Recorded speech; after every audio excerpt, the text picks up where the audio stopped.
ibinubuhos na parang tubig, at ang kaluwalhatian ay hindi nagkukulang sa harapan niya magpakailanman, sapagkat siya'y makapangyarihan sa lahat ng lihim ng katuwiran.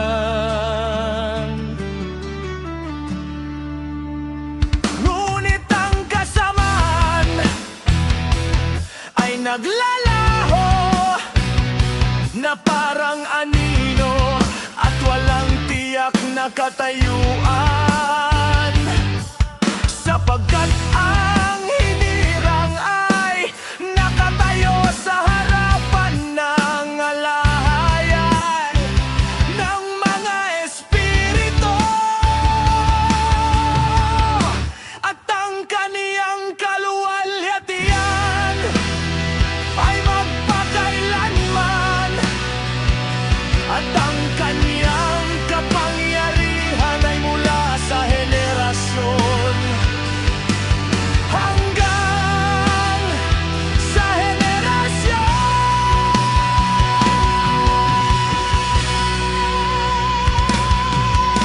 Sumasa kanya ang spiritu ng intelektual na karunungan, ang espiritu ng pagtuturo at ng kapangyarihan, at ang espiritu ng mga natutulog sa katwiran.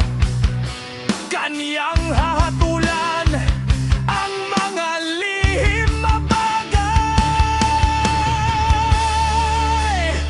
ni hindi makakapag-usal kahit isang salita ang sinuman sa harapan niya, sapagkat ang hinirang ay nasa harapan ng alahayan ng mga espiritu, ayon sa kanyang sariling kalooban.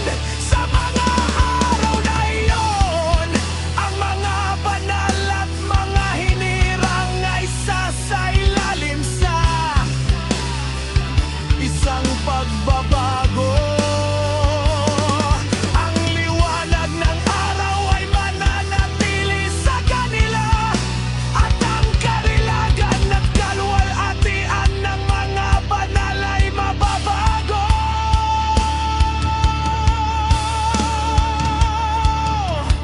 Sa araw ng kapighatian ng kasamaan ay naipon sa mga makasalanan, ngunit ang mga matuwid ay magtatagumpay sa pangalan ng alahayan ng mga espiritu.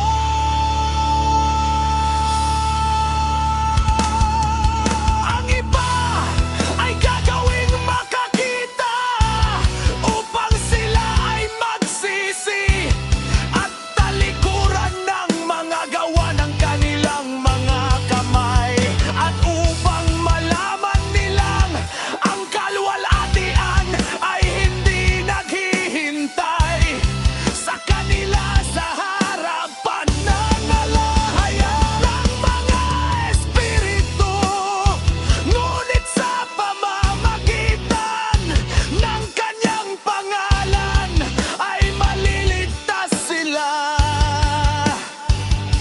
Ang Yahweh, alahaya ng mga espiritu, ay mahabag sa kanila,